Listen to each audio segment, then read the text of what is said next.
Santo é o Senhor dos exércitos.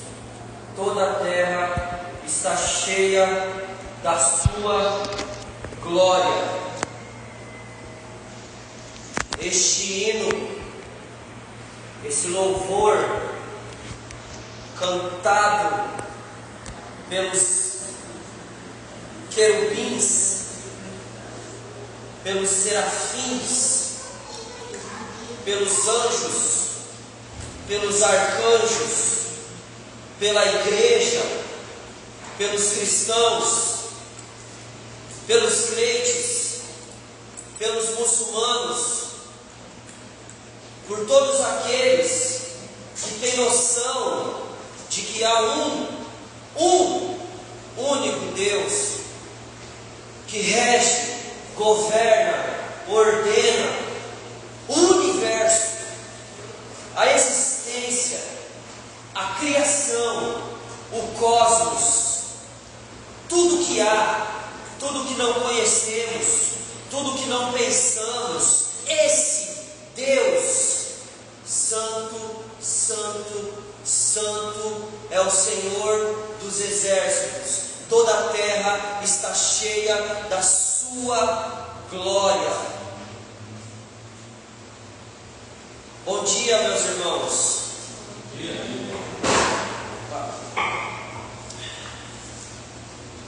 Nessa manhã nós vamos aprender um pouco sobre o excelente assunto da santidade, da santificação.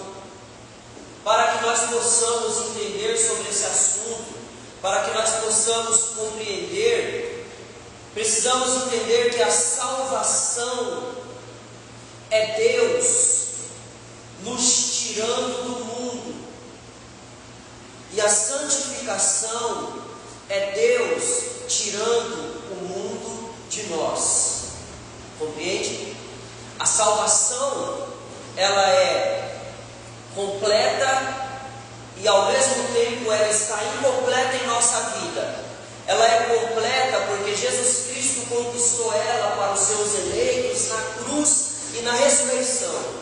A sua morte e a sua ressurreição conquistou a nossa salvação. Ela é completa por isso. E ela está incompleta por enquanto, porque ainda não alcançamos a consumação, não alcançamos a glorificação, o corpo glorificado e o retirar do pecado da nossa natureza. Um dia acontecerá. Nesse tempo entre o chamado de Deus e a glorificação, ocorre a santificação, o processo da santificação. As Escrituras ensinam que o propósito de Deus, o plano de Deus quanto aos seus filhos adotivos, é conformá-los, transformá-los à imagem do seu Filho unigênito, à imagem do seu Filho gerado. Romanos capítulo 8, versículo 28 ao 30, olha o que o apóstolo Paulo vai dizer. Sabemos que todas as coisas cooperam, só o versículo 28 e 29. Sabemos que todas as coisas cooperam para o bem daqueles que amam a Deus, daqueles que são chamados segundo o seu propósito. Aí o apóstolo Paulo, no versículo 29, ele vai explicar qual é o propósito daqueles que são chamados por Deus e por que Deus ama os crentes.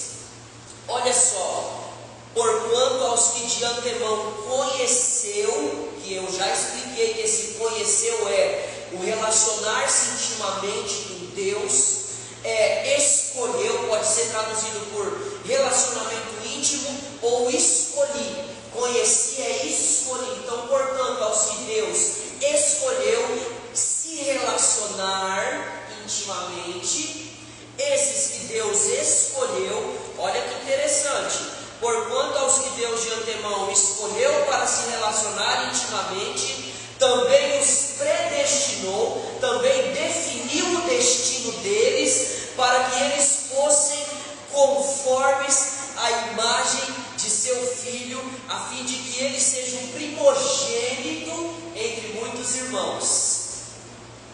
Romanos 8, 28 e 29 é o texto que eu li aqui. Então, eu gostaria de pedir para que a Luana abrisse na segunda epístola de Pedro, capítulo 3, versículo 18. A Flávia abrisse em Efésios capítulo 4, versículo 15. A Monique abrisse em 2 Coríntios capítulo 3, versículo 18. Vamos participar da aula aqui. Meus amados irmãos, nós vimos aqui que Deus tem um propósito para com seus filhos, e esse propósito é transformá-los, conformá-los, moldá-los à imagem de Jesus, torná-los à imagem de Jesus, parecidos com Jesus, ter características semelhantes à de Jesus. Isso é a santificação. É aqui que começa o entendimento sobre o que é a santificação.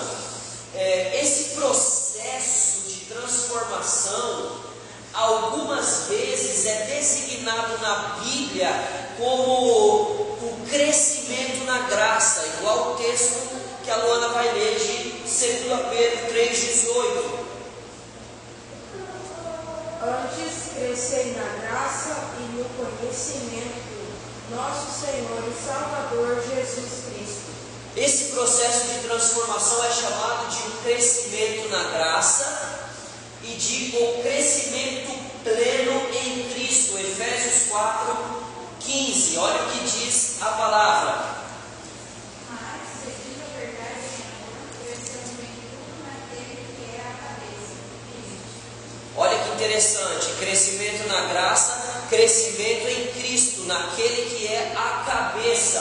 Esse processo de transformação é o crescimento na graça e o crescimento pleno em Cristo. Agora, outra coisa é esse processo de transformação na vida do cristão, que é a santificação, é a mudança de glória em glória pelo Espírito Santo na vida dele diariamente. A Visane vai ler 2 Coríntios 3, 18. Todos nós, com o rosto desvendado, contemplando com um espelho a glória do Senhor, somos transformados de glória em glória na sua própria imagem, como pelo Senhor do Espírito. Muito bom, esse texto, irmãos, olha o que esse texto de 2 Coríntios 3,18 está dizendo. Somos transformados de glória em glória com o rosto desvendado. Sabe por quê?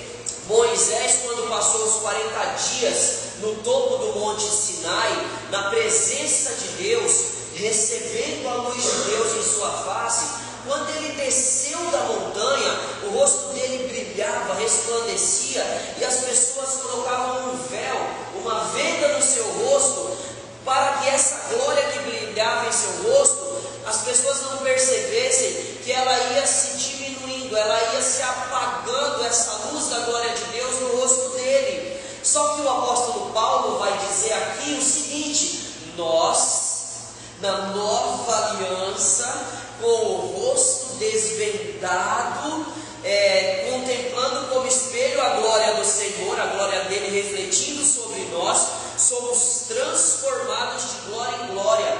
No Antigo Testamento, na Antiga Aliança, essa glória que resplandecia sobre o rosto de Moisés, ela ia se apagando. Na Nova Aliança, essa glória na vida do crente, ela vai crescendo, ela vai aumentando. É por isso que nós não precisamos vendar, tampar o nosso rosto com uma figura de linguagem. A santificação é um processo crescente na vida do crente. Embora muitas das vezes nós decaiamos, Deus gera arrependimento em nós, e nós voltamos a crescer, é aquela ideia de Jesus, que Ele vai podar a árvore que produz fruto, podar os galhinhos que não dá fruto, para que a árvore que produz fruto vai dando mais frutos. Essa é a ideia. Irmãos, a segunda maior universidade da América Latina, que é a Universidade Presbiteriana Mackenzie, ela tem uma ala de pós-graduação, o Centro de Pós-Graduação Andrew Jumper, e esse centro de pós-graduação produz revistas teológicas com artigos teológicos e com resenhas de livros, resumos de livros. Em 2004 foi produzido essa revista teológica chamada Fides Reformada, Fé Reformada, uma resenha, um resumo do livro A Redescoberta da Santidade, do filósofo, teólogo, cristão reformado J.I. Packer. J.I. Packer, ele é um dos maiores representantes da nossa teologia reformada, mesmo sendo um ministro anglicano. E olha o que ele vai dizer aqui. Ele vai fazer a comparação nesse livro, que é o guia do nosso estudo hoje nas Escrituras. Ele vai fazer a comparação falando: se a regeneração é a obra da nova criação, a santificação é a obra da nova formação. Se a regeneração é o novo nascimento, está conseguindo acompanhar? A regeneração é o novo nascimento, a santificação é o novo crescimento. Primeiro você nasce, segundo você cresce. Espiritualmente é assim que funciona. Você é regenerado, você recebe o Espírito Santo, em ti Cristo nasce uma nova criatura em ti, e essa nova criatura cresce. Essa é a santificação.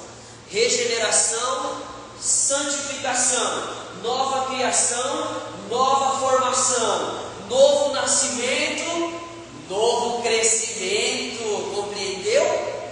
Olha que interessante como isso é tão real e como isso pode ser sintetizado e como isso pode ser explicado de forma racional. Ele vai dizer: se a regeneração é a natureza de Adão em nós, pregada na cruz, e o poder da ressurreição de Cristo implantada em nós, a nossa natureza adâmica de Adão é pregada na cruz, e o poder da ressurreição de Jesus é implantado em nós. O que a santificação é? É o morrer da nossa natureza de Adão, da nossa natureza adâmica, e o viver de Cristo dentro de nós.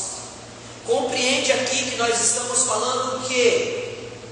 A regeneração e a santificação estão dentro da obra da salvação em nós. Então, irmãos e irmãs, santidade, santificação não é algo opcional, é uma ordem, é um imperativo, é uma ação na vida do cristão. Colossenses também vai dizer, Colossenses capítulo 2, versículos 6 e 7, Colossenses 2, 6 e 7, olha só o que o apóstolo vai dizer: ora, como recebeste Cristo Jesus o Senhor, receber é o que? É ser regenerado, é receber a palavra, é a palavra dar fruto e gerar uma nova criatura em você. Como recebeste Cristo Jesus o Senhor, assim também andai nele, assim andai nele. Aí está vendo a santificação? Recebeu, andou nele, nele radicados e edificados, e confirmados na fé, tal como fostes instruídos, crescendo em ações de graças. Eu li Colossenses 2, versículos 6 e 7, mostrando que a santificação é uma obra de crescimento na vida do crente. Ele vai crescendo a partir do momento que ele recebe a palavra de Deus e Cristo é gerado nele, e através da palavra ele recebe Jesus. Ele começa a andar segundo os caminhos de Cristo, ele começa a ser edificado na fé, ele começa a ser fortalecido na fé, ele começa a ser instruído na palavra. Sendo instruído na palavra, o que acontece? Ele começa a crescer em ações de graças. O que é isso? Crescer em ações de graça, irmão. Crescer em ações de graça é o espírito de gratidão que Deus derrama sobre nós, que estamos sendo santificados pelo Espírito. Esse espírito de gratidão gerando louvor a Deus em nosso coração, mente e alma. Então, crescer em ação de graça é produzir frutos de adoração a Deus. Mas o louvor, ele não é somente o hino que cantamos, e sim a vida que vivemos, a vida que levamos. Porém, meus irmãos, minhas irmãs, meus amados, esse ensino bíblico sobre a santidade, sobre a realidade da santidade na vida do crente, tem sido esquecido nesses tempos contemporâneos, nesses tempos atuais. Esse ensino sobre a realidade da santidade tem se distanciado das pregações. É uma grande tristeza isso. E eu quero perguntar aos irmãos, por que os focos mudam? Por que as pessoas se afastam do foco da palavra? Por que as pessoas se afastam da Bíblia? As pregações atuais trazem substitutos para a santidade. E eu vou falar 3 substitutos aqui: o zelo, a santidade é substituído pela busca pelo sucesso nas igrejas. Preste atenção, na liderança é pregado pela maioria dos pastores as habilidades que você tem que ter para você ser um líder, mas é esquecido de ensinar a necessidade que você tem que ter de uma vida santa, de uma vida de santificação. As habilidades pessoais exaltadas, as habilidades pessoais são exaltadas, são preferidas no lugar de ter uma vida santa na vida da liderança da igreja. Na evangelização, a grande ênfase está nos métodos que nós temos, está na estratégia que nós temos, ao invés da vida santa do que evangeliza. Não adianta ter métodos de evangelização, não adianta ter estratégia na evangelização, se não houver santidade, santificação, aperfeiçoamento diário.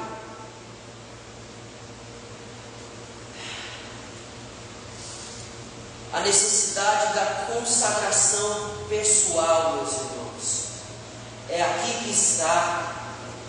As pessoas substituem a santidade por busca pelo sucesso, por habilidades pessoais, por novos métodos.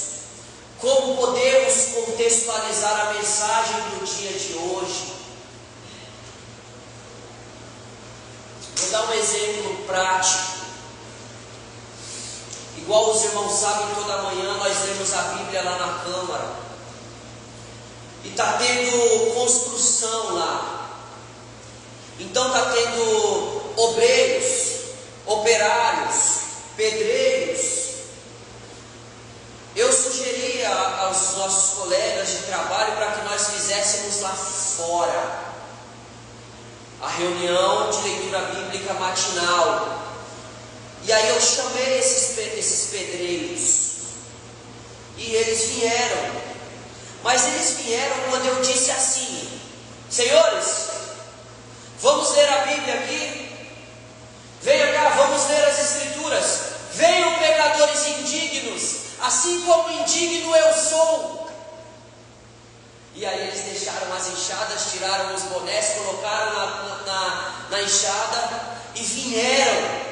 E eu falei: mesmo que nós sejamos indignos, Deus se faz presente quando abrimos as Escrituras e lemos.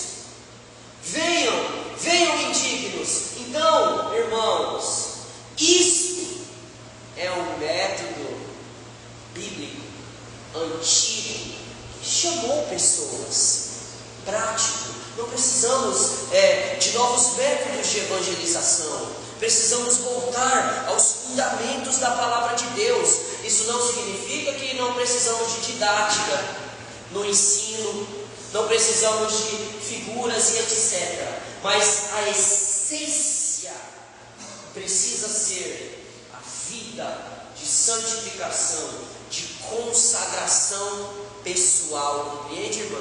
Consagração pessoal é a sua consagração pessoal diante de Deus, com os recursos que Ele dá. É a sua perspectiva cristocêntrica, Jesus no centro, a Bíblia no centro. É isso que vai banhar, lavar, forjar e esquentar os métodos que você utiliza para fazer a obra de Deus. Não o contrário, não são os métodos que você utiliza que vai trazer a eficácia e o bom resultado, e sim a consagração e a vida consagrada, devota, santificada, vai trazer aos métodos que você utiliza o resultado que você precisa, que eu preciso. E olha só, muitas das vezes, esse método que você utiliza, mesmo tendo uma vida santa, não vai trazer o resultado que você espera. Nós dependemos do seguinte: da oração da igreja, da confirmação do Espírito Santo, da fidelidade à palavra de Deus, para que os métodos que nós utilizamos tragam os resultados. Mas primeiramente, se tivermos tudo isso e Deus ainda assim não trouxer o resultado, não derramar o resultado, o seu trabalho está feito. O João Calvino, ele tem uma frase que ele vai dizer assim: as Escrituras são a escola dos filhos de Deus. Está compreendendo? Nesse livro que eu estou trazendo essa resenha como um guia de estudo, ele vai falar que nós devemos estar com Cristo na escola da santidade. É com Cristo que nós aprendemos a ser santo. E como foi dito, essa santificação progressiva, crescente, é um processo que precisamos aprender e aplicar diariamente. Olha o que o Dr. J.I. Packer vai dizer: o fator que determina a diferença entre uns e outros.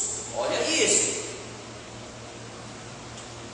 O que diferencia uns de outros não é a inteligência, não é a quantidade de livros que você leu, não é as conferências que você participou, os seminários que você participou, os anos que você tem, que você está na igreja, não é os acampamentos que você foi, mas sim o que diferencia uns dos outros é a qualidade, a comunhão, a qualidade do relacionamento que você tem com Cristo.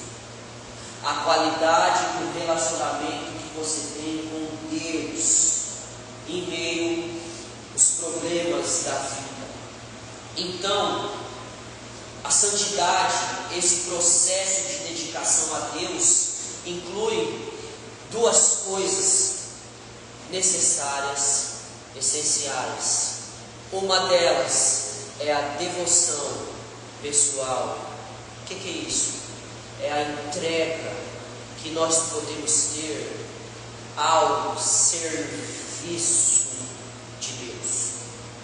Devoção pessoal, consagração pessoal, a entrega que nós temos. Isso define se você vive uma vida santa ou não. Em segundo lugar, é a assimilação. Mas o que isso quer dizer? Assimilação. Primeiro, a entrega ao serviço de Deus, a devoção. Segundo, nós sermos conformados dia a dia às imagens e à virtude de Deus em nós. Isso é a assimilação. Nós passamos a nos tornar mais semelhantes ao Deus que nós servimos. Por quê? Porque nós entregamos o nosso serviço a Ele.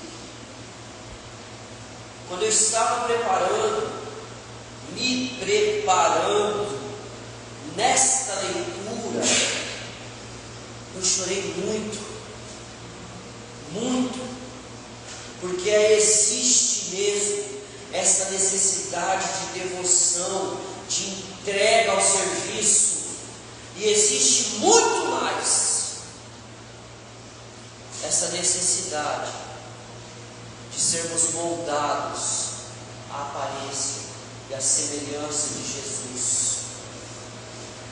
Então, podemos concluir nesse momento que a santidade é um assunto relacionado intimamente, não somente aqui, mas principalmente aqui, ao coração, mas também aos nossos temperamentos, e é por isso que eu chorei, aos nossos relacionamentos, e é por isso que eu chorei, e à nossa humanidade. Se nós queremos viver uma vida santa, nós precisamos que Deus transforme o nosso temperamento.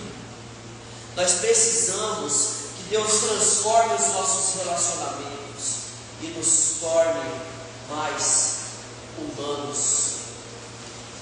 E agora eu quero dizer aos irmãos 3 pontos que são atuais em todos os tempos sobre a santidade. Ou mais, mas vamos lá. Abra sua Bíblia, senhora Selma, mais conhecido como mamãe, em 1 Tessalonicenses capítulo 4, versículo 3. Olha só o que vai dizer 1 Tessalonicenses 4, 3. Primeiro, 1 Tessalonicenses.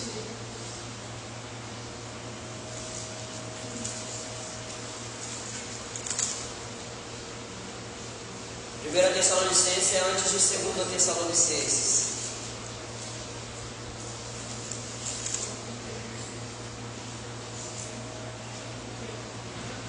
4, 3. Pois esta é a vontade de Deus, a vossa santificação, que vós abstenhais da prostituição. A primeira coisa que aprendemos aqui, olha o que diz esse texto: pois esta é a vontade de Deus, a vossa santificação. Então aprendemos aqui um ponto sobre a santificação, é que a santificação é uma exigência divina, pois esta é a vontade de Deus, a vossa santificação. Segundo, Tito capítulo 2, versículo 11 ao 14, eu vou ler para os irmãos ver que a santificação é a razão da redenção. do resgate que Deus faz conosco. Deus nos resgata para sermos santos. Olha só o que diz Tito, depois de 2 Timóteo, capítulo 2, versículo 11 a 14.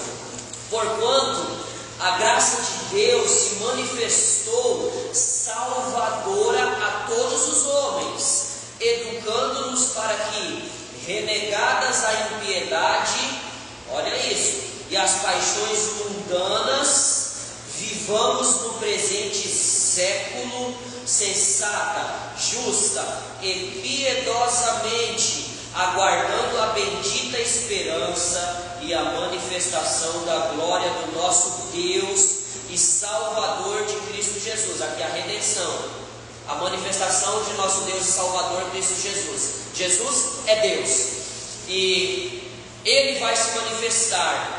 Nesse tempo nós devemos nos abster da impiedade, das paixões mundanas, vivendo nesse século de forma sensata, justa, piedosa, aguardando essa manifestação de Cristo, o qual a si mesmo se deu por nós, redenção, resgate, a fim de remir-nos de toda iniquidade, pecado, e purificar para si mesmo. Qual é o ponto aqui? Cristo nos resgatou para nos purificar e nos tornar um povo exclusivamente seu, zeloso e de boas obras. Exalte, glorifique a Cristo nesse momento em seu coração, por causa dessa obra. Então, primeiro ponto, essa é a vontade de Deus, a vossa santificação.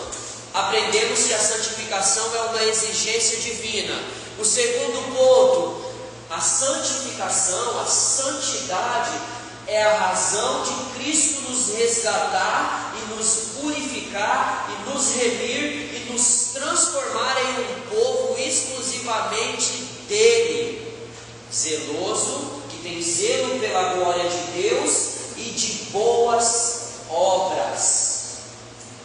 Falando em boas obras, Mateus capítulo 5 vai dar o terceiro ponto.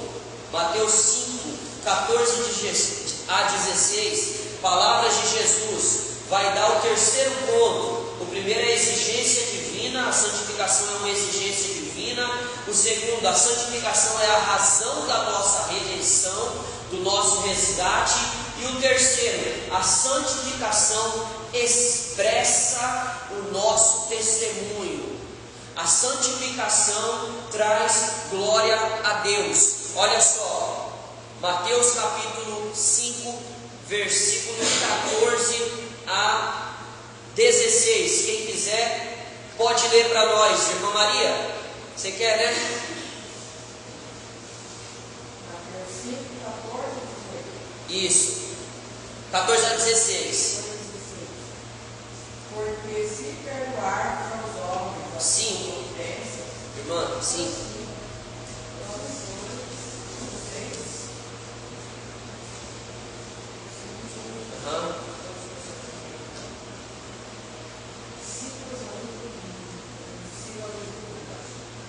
Vós sois a luz do mundo. Não se pode esconder a cidade edificada sobre o monte, nem se acende uma candeia para colocá-la debaixo do alqueire, mas no velador, ilumina todos os que se encontrarem na casa.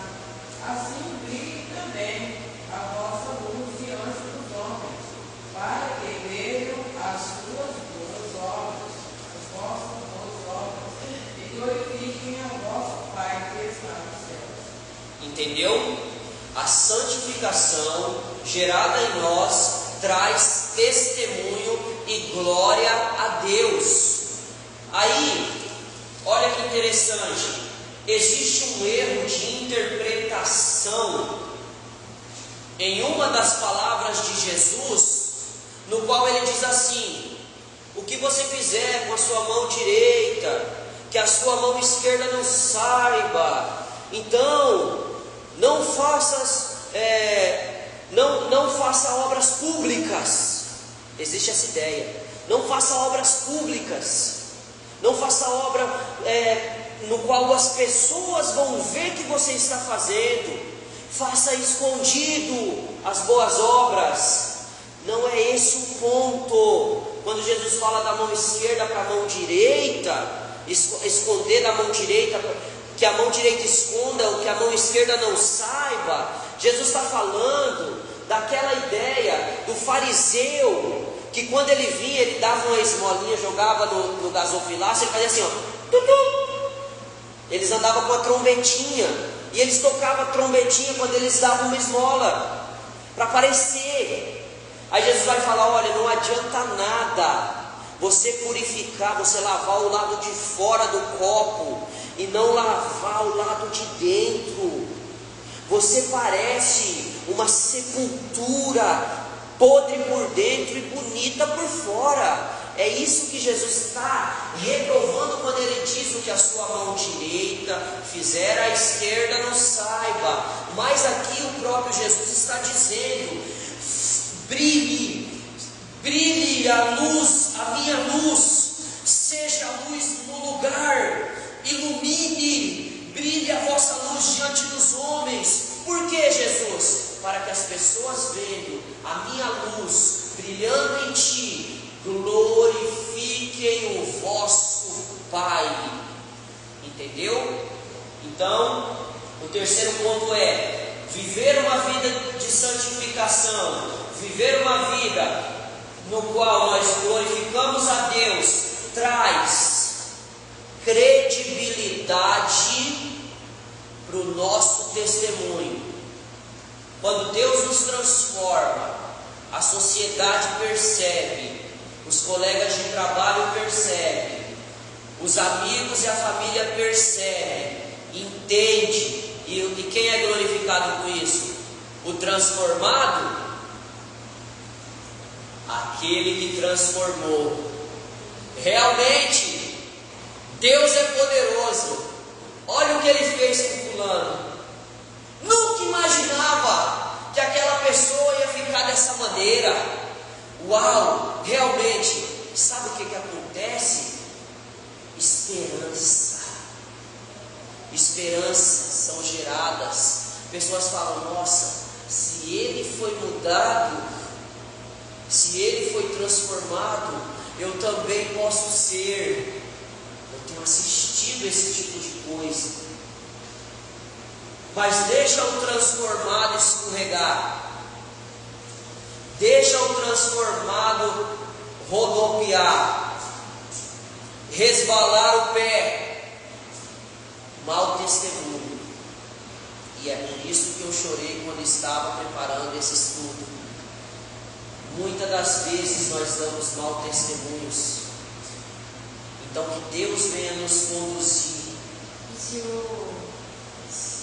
bons testemunhos, os bons comportamentos chamam a atenção, os maus, geram mais burburinho do que os bons. Olha, fulano fez isso e ele vai na igreja, mas a gente não gosta. Exatamente. É isso mesmo, meus irmãos. Agora aqui, nós devemos entender que dá base à nossa santificação. Qual é a base da nossa santificação? Por que nós conseguimos ser santificados? O que motiva a nossa santificação? Por que somos motivados a sermos santos? É a pergunta. A resposta é a nossa salvação.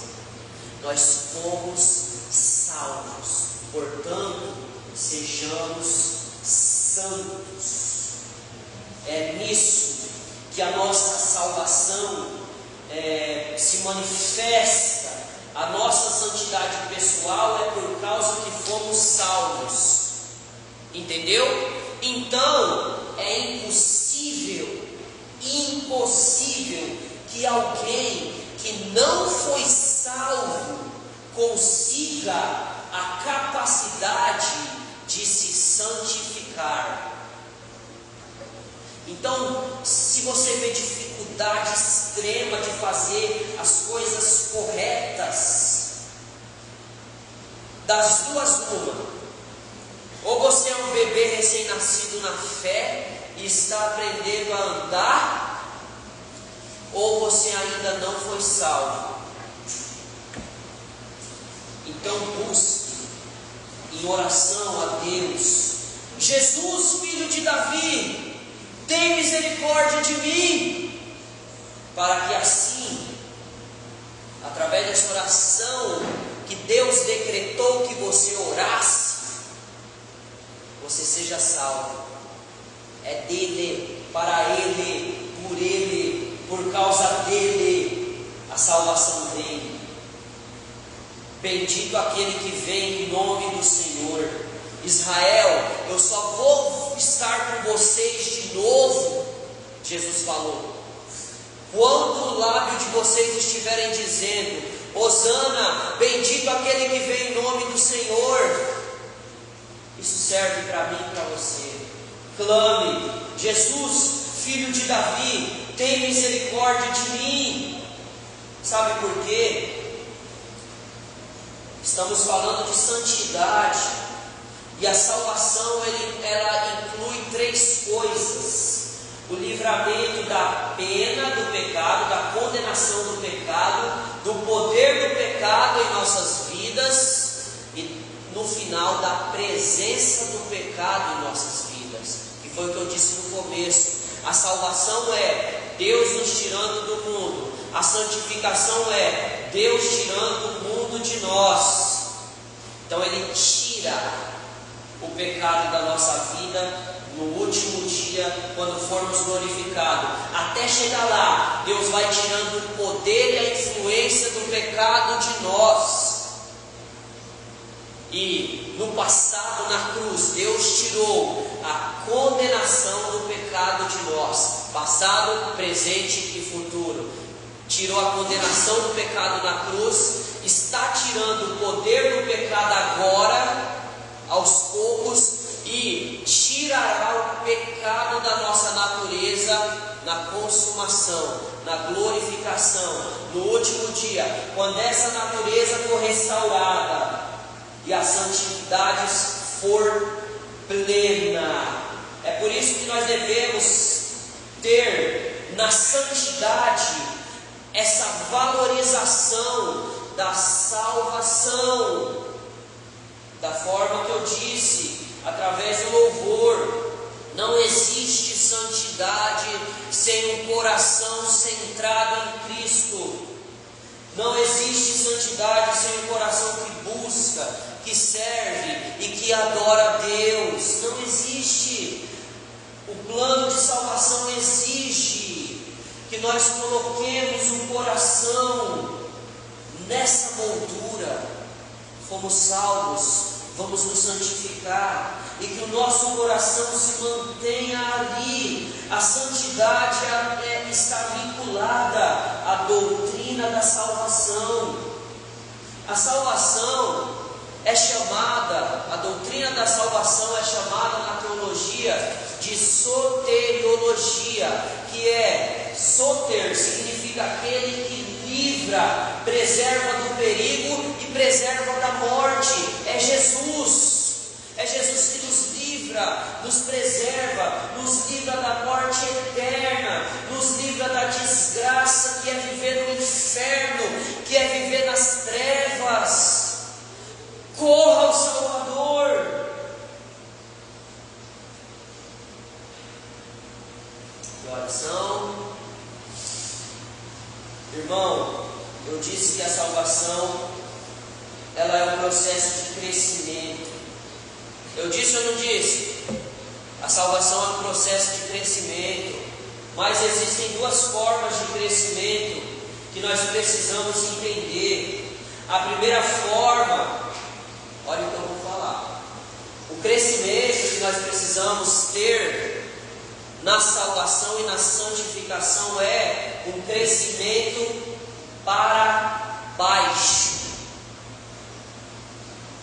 Crescer para baixo. Como assim? Nós devemos ter uma noção da nossa pequenez pessoal.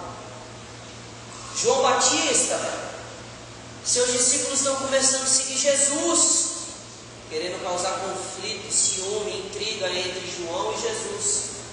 O que você vai fazer? É necessário que ele cresça e que eu diminua. Então o crescimento em santidade é crescer para baixo, no qual esse crescer para baixo permite que a grandeza de Cristo seja vista. Guarda isso, grava isso.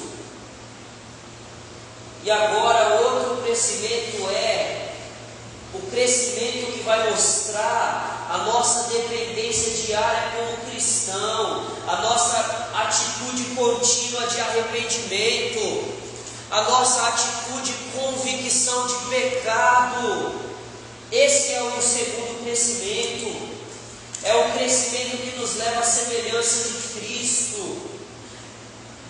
Para andar com Cristo, para ser santificado, é necessário um discipulado. É necessário um discipulado integral, que é mente, coração, intelecto e ações. Só que existe um problema no que há de conhecimento sobre discipulado. Às vezes as pessoas levam os discipulados aos extremos, distorcem as coisas, falam de esmaltes como coisa de santidade, como característica de santidade, esmaltes, brincos, bermudas. Não tem nada a ver isso é um extremo, isso é uma distorção do que é viver uma vida santa. O crescimento em santidade é o crescimento em força e vigor espiritual. No demais, fortalecei-vos no Senhor e na força do seu poder. Efésios capítulo 6, versículo 10. Fortalecei-vos no Senhor, cresça em força. É uma perseverança. Santidade é uma perseverança. Vamos voltar agora, é até 10h20, presbítero. Vamos voltar agora em Romanos capítulo 8, para que nós possamos encerrar essa reflexão, essa meditação. A santidade não está só, ela não é um elemento por si só, ela não acontece por acontecer. A santidade está dentro de algo chamado fio de ouro da salvação. O fio de ouro, não sei se eu já falei sobre isso aqui, mas existe um fio de ouro. Quando nós lemos aqui, que todas as coisas cooperam para o bem daqueles que amam a Deus, daqueles que foram chamados segundo o seu propósito. E o propósito, eu disse qual era: que os filhos adotivos, que foram adotados por Deus por meio de Cristo, se tornem parecidos com Jesus, porque Deus predestinou essas pessoas, Deus escolheu elas de antemão, antes da fundação do mundo, conheceu elas, escolheu elas para se relacionar intimamente com elas, e aí Ele predestinou elas, quando elas chegassem à terra, elas seguissem um caminho, e esse caminho conformassem elas à imagem de Jesus, e ele fosse o primogênito entre muitos outros irmãos. E aqui no versículo 30, o apóstolo Paulo, ele está falando aqui da salvação individual dos eleitos, mas no versículo 30 ele vai falar da salvação geral dos eleitos, de como ela acontece a longa escala, de forma ampla. Olha o que ele diz, versículo 30: e aos que predestinou, que são esses que ele escolheu se relacionar e amar antes da fundação do mundo, esses que ele predestinou, que ele escolheu amar e se relacionar antes que eles nascessem, esses, no momento oportuno, foram chamados pelo Evangelho. Eles foram chamados.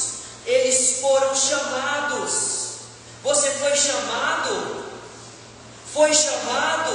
Deus te chamou? Se Deus te chamou, se você sabe que Deus te chamou, você é um eleito, você foi escolhido, mas não pode ser um chamado falso, não pode ser uma convicção falsa. Confirme a sua eleição, desenvolvendo as virtudes que Deus coloca, que Deus explicita, esclarece na palavra. Esses que foram chamados foram justificados. Quem foi chamado? Quem Cristo derramou a sua justiça sobre eles. E esses que foram justificados estão no processo da santificação, até alcançar a glorificação. É a nossa luta, o nosso sofrimento de agora. Ele pode ser uma realidade constante. Nós sofremos constantemente, passamos por coisas ruins constantemente, mas isso não é nada comparado à glória que há de ser revelada no dia eterno de Cristo Jesus. Nesse fio de ouro da salvação, no qual Deus nos escolhe e escolhe se relacionar conosco e nos transformar à imagem de Jesus. Fazendo isso, Ele nos predestina para ser salvo. Fazendo isso, Ele nos chama por meio da pregação do Evangelho. Nos chamando por meio da pregação do Evangelho, Ele nos declara justo por causa de Cristo. Nos declarando justo, Ele vai nos santificando até chegar ao momento da glorificação. Nesse momento, nós nos calamos, porque Deus não poupou o seu Filho e entregou o seu Filho para que nós possamos receber a dádiva de sermos glorificados em natureza. Amém, meus irmãos?